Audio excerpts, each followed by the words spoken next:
হ্যাঁ তাই একটা 20 টাকার নোট। 50 টাকারটা কয় টাকা নিছে? 50 টাকারটা কয় টাকা? 50 টাকার নোট নাই, 20 টাকার নোট। 20 টাকার নোট কয় টাকা নিছে? 50 টাকা।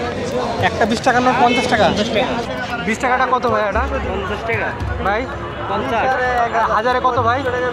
ভাই ক্যামেরা দেখে এভাবেই বলতে চায় না আসল দাম কত, কিন্তু সাধারণ মানুষের কাছ থেকে হাতিয়ে নিচ্ছে চড়া মূল্য।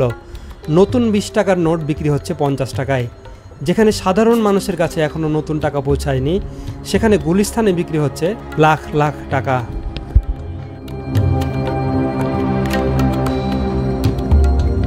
আমি এখন আছি গুলিস্তানে এবং এখানে দেখতে পাচ্ছেন যে টাকার হাট।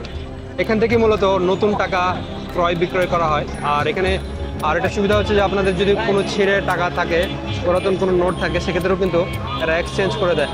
এখানে কিন্তু অসংখ্য লোক আছে ঈদের কারণে টাকা কেনার জন্য, আপনারা দেখতে পাচ্ছেন।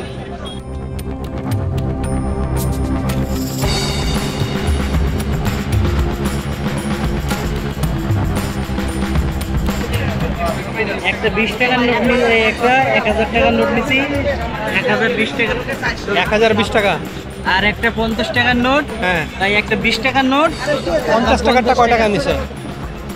50 টাকারটা কয় টাকা? 50 টাকার নোট নাই, 20 টাকার নোট। 20 টাকার নোট কয় টাকা নিছে? 50 টাকা।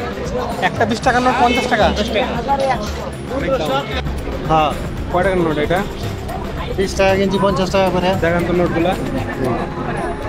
আর 1000 টাকা 50 টাকা পিস। ওটা 1000। হ্যাঁ 1000 টাকার নোট কয় টাকা নিছে? 50 টাকা। 50 টাকা নিছে। আর 20 টাকা নিচে 50 টাকা। 20 টাকার গুলা মানে 1000-এ 50 টাকা। 50 টাকা। 1000-এ 20 টাকা ও 50 টাকাই নিছে। 200 টাকা দিলাম, 20 টাকা নিলাম আর 100 টাকা ফেরত দিতে। মানে বাংলাদেশে 20 টাকা বাইরে দিতে অনেকজনে 50 টাকা দিয়ে 20 টাকা লইতে পারে না। বাংলাদেশে তো আর ঠিক আছে 8000 এর দাম লাগবে, এটা তো আপনারা জানেন। এত উচ্চ মূল্যে নতুন টাকা বিক্রি করছে, তারপরও অনেক মানুষ তাদের কাছ থেকে টাকা কিনছেন গুলিস্তানের এই টাকার হাটে।